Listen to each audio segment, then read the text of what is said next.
Hey guys, this is AgentMindStorm, and today, yes, we are in my survival series world, yes, it looks different, and yes, this is Bedrock Edition. So, let me explain why. I want to tell you guys the reasons that I won't convert my world, while showing you the problems in the converted world. So, I've separated it into a list of wants and needs, as in things I can fix myself or with resource packs or aren't really necessary, versus things that have to be fixed and I will not convert until they're fixed. So, yeah, let's get started. For me, the number one thing of utmost importance that they fix is something I can't even show you. It's cloud syncing. Now, why is this a problem? Well, it's because I generally switch between two Xboxes when I play this game, so I'll have to be loading the world between them. On Xbox One Edition, it was really easy. I clicked on it, I just clicked sync, bam, done.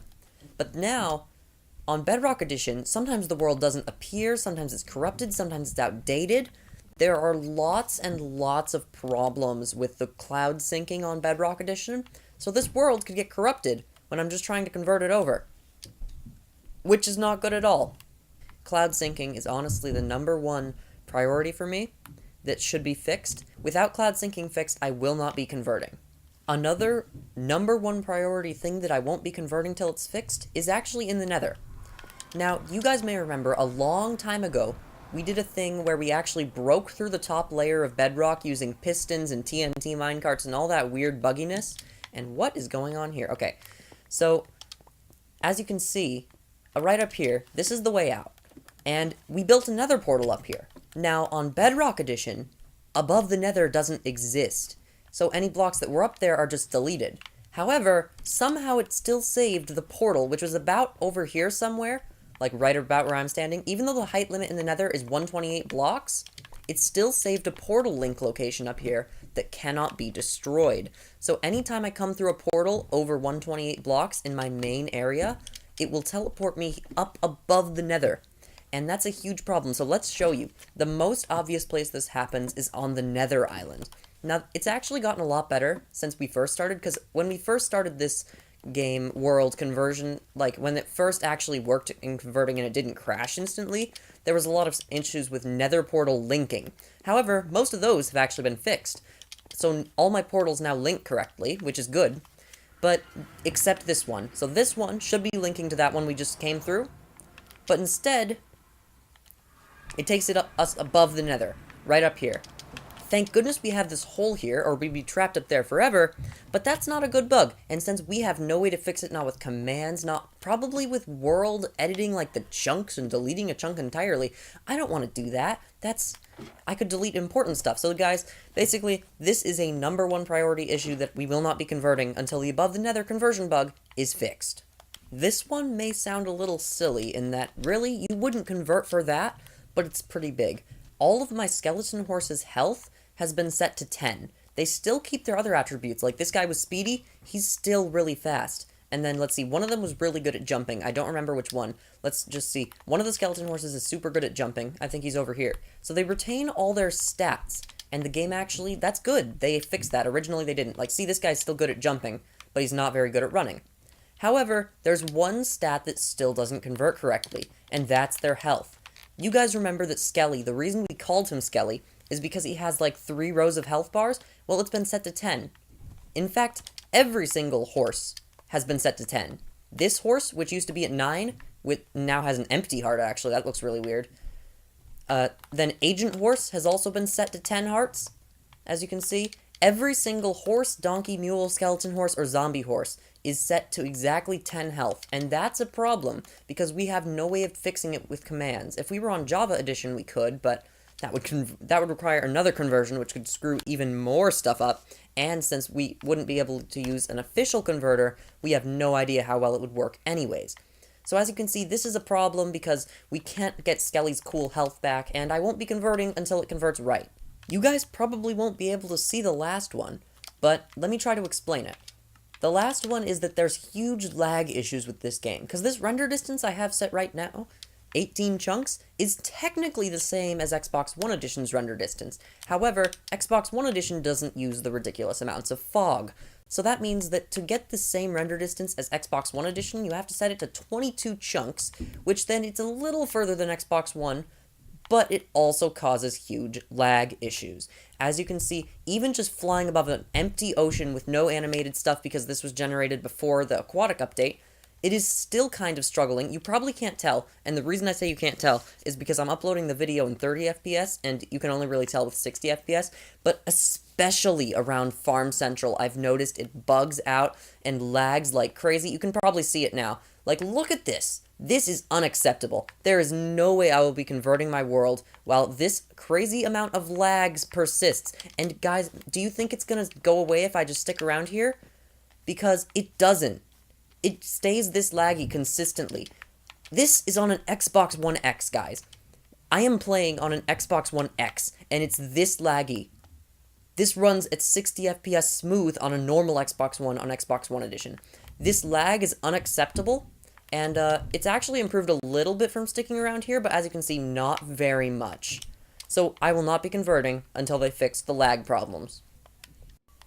Those are all of my main issues that are currently stopping me from converting at all, but there are a few more things I would like to see fixed that I wouldn't really stop converting if they weren't changed, but they would certainly make it much more good to convert over as opposed to just staying on Xbox One Edition, which is actually working pretty... Did one of the biomes get converted incorrectly here? This is a new bug. I haven't seen this before, because savannas are not supposed to have this green grass. Okay, well, we can add that to the list. Some biomes are incorrectly converting. Like, that's a plains biome, that's not savanna. What the? Okay, anyways, that's not even what I was going to talk about. I was going to talk about the main thing that I would love, but it's not essential, is pausing, which they've actually confirmed they're working on, so you can pause the game, and that's going to be a feature. And then the other one that is way more important than pausing, exit without saving. Because you can only save and quit right now. There's no exit without saving button. There's no way to play in your world, blow something up, and then stop it. And that is unacceptable. There's copying worlds, which sounds okay. But the problem with copying worlds is that as soon as you copy it, you have to know that something's going to happen. Also, do you guys remember when I talked about tearing down entire savannas for wood to build the prison? This is what I mean. This is what I mean. Anyways, let's fly over to the ocean monument. That's where I'm going, if you're wondering. And, I want to talk about another issue, other than exiting without saving, which, once again, not essential, but pretty much required, is another thing that I would like to be fixed, but probably won't be, is guardian behavior and spawning. It usually... In all the other versions, they treat every single water source equally, but as you may notice, there are not insane amounts of guardian spawning, and then they also seem to actively swim against currents and swim upward. This is a huge issue because they don't fall down nicely anymore, and it's something we could probably very easily fix by just making a new design, but still annoying. So as you can see, here's the guardian farm, and they don't even burn to death, which is also a problem. I think that's more of a problem with conversion, though, that mobs who are on fire lose their on fire state. That's another one. And then that's actually segues great into my next point, which is just they need more quality of life for me to want to convert. So, for example, bug fixes is the big one.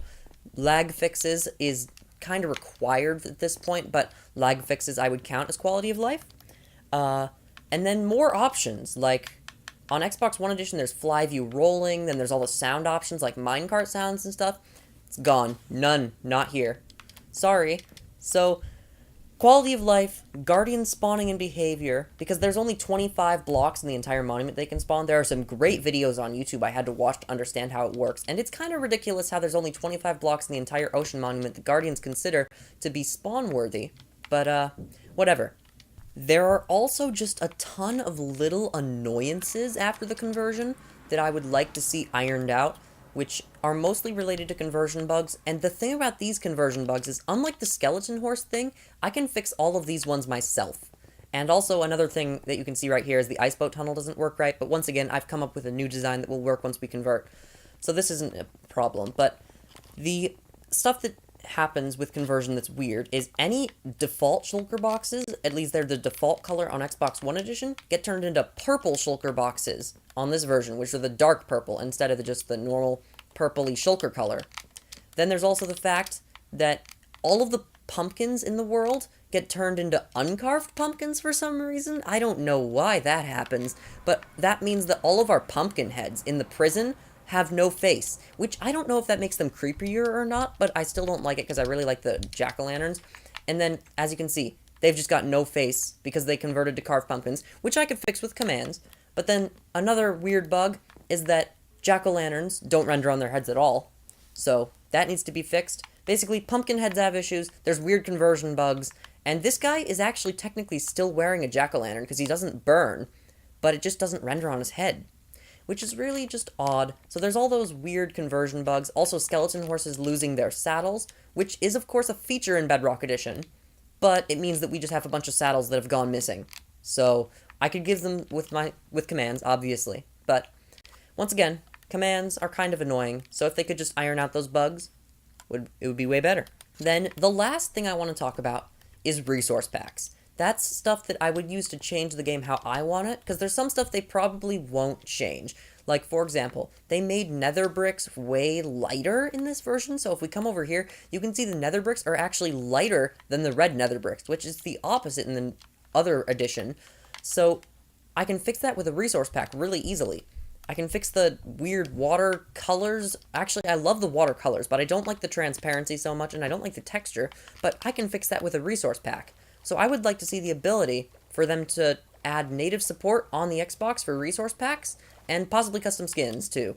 I'm not sure about custom skins, though. They have confirmed it's actually possible in the latest October update to get into the files of the Xbox and save images, so it should technically be possible now that you can actually use custom skins on Xbox. They need to implement it. But then I want to see the same sort of thing done with resource packs, where I can add a resource pack straight from the files or from a USB drive or something, so that I can change the world to be how I want it. Because generally, a few things I would fix, like error, item names, sounds, strangely colored things like those over there, lava textures I don't like on this version, but all that can be fixed with a resource pack. And then also menus, which I kind of rely on other people to do the menu resource packs. I'm not so good at those. I just actually sort of got into it. I know a little, but I don't know enough to do the crazy stuff these people are doing. They redesigned the menus to look like Xbox One Edition, which is something I would love. So I'm just kind of waiting on that too. If I got that, that would certainly speed up the conversion process. And then there's also the option of just waiting for the Bedrock Edition devs to either implement the console menus or improve their menus so that I don't need a resource pack for them to feel acceptable. Because it's kind of ridiculous, right? That this menu is not built for a controller. Look at how small the icons are. Look at how hard it is to... Actually, it's not very hard to read that. But look at this menu. Why does this menu fill the entire screen? These are giant tabs. So there's just issues like that that could be fixed with a resource pack, and I'm just kind of waiting on those. So if those could come out, I'm not trying to pressure the developers of them, of course. And they're not essential. That's why they're not on my essentials list. So if they came out, that would be great. But they're not really something the Bedrock Edition devs have control over. So I'm not really counting them as an official thing on this list. Anyways, guys, that is all the things that are stopping me from converting to Bedrock Edition right now. There are, of course, other things like crashes and weird updating systems that I don't like about Bedrock Edition, but those don't really affect my converting, so I didn't list them here. So guys, I do want to tell you all, thanks for watching, and I will see you later.